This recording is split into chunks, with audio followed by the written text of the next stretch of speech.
नमस्कार. आज आपण शेवग्याच्या शेंगांची अतिशय साधी, सोपी आणि चवीला अतिशय भन्नाट अशा पौष्टिक भाजीची रेसिपी पाहूयात. चला तर वळूयात कृतीकडे. सर्वात आधी 2 शेवग्याच्या शेंगा स्वच्छ धुवून अशा प्रकारे सोलून घ्यायच्या. सुरीने एका बाजूला कट देऊन दुसऱ्या बाजूने दोरा ओढून घ्यायचा.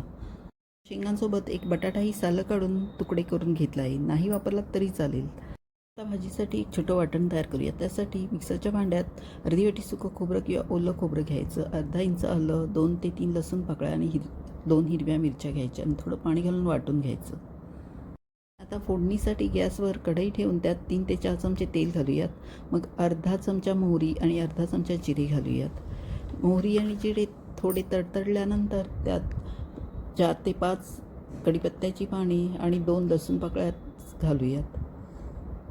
मग एक बारीक चिरलेला मोठा कांदा घालूयात.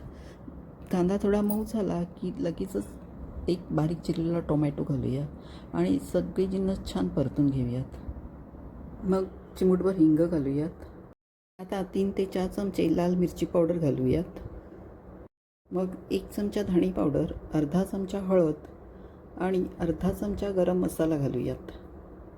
सगळे जिन्नस छान परतून घेऊयात.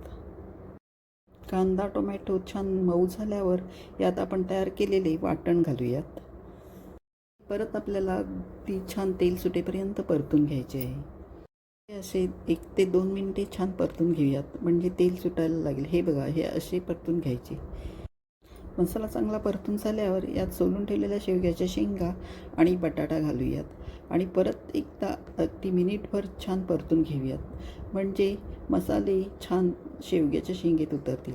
आणि मग चवीपुरेसे मीठ घालून परत चमच्याने मिक्स करून घेऊयात आणि मग पाणी न घालता अगदी अर्धा मिनटासाठी झाकण ठेवूयात. थोडी वाफ लागली की सगळे मसाले शेंगांमध्ये उतरतील.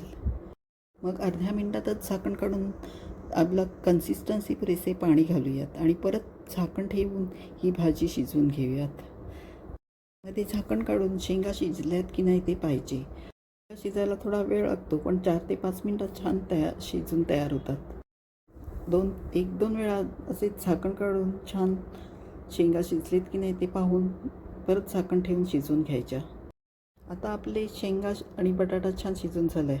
आपण कन्सिस्टन्सी ॲडजस्ट करण्यासाठी आपल्याला पाहिजे तेवढे शिजवून पाणी कमी करून घ्यायचे. सुकी भाजी हवी असेल तर सुकी, नाही तर तुम्हाला पाहिजे तर थोडी सुकी किंवा थोडी थपथपीत अशी भाजी तयार करून घेऊ शकता. आता आपली चविष्ट आणि पौष्टिक अशी भाजी तयार आहे. व्हिडिओ आवडला तरी आपल्या लिस्टवर क्लिक करून चॅनलला नक्की लाईक आणि सबस्क्राईब करून कमेंट करा.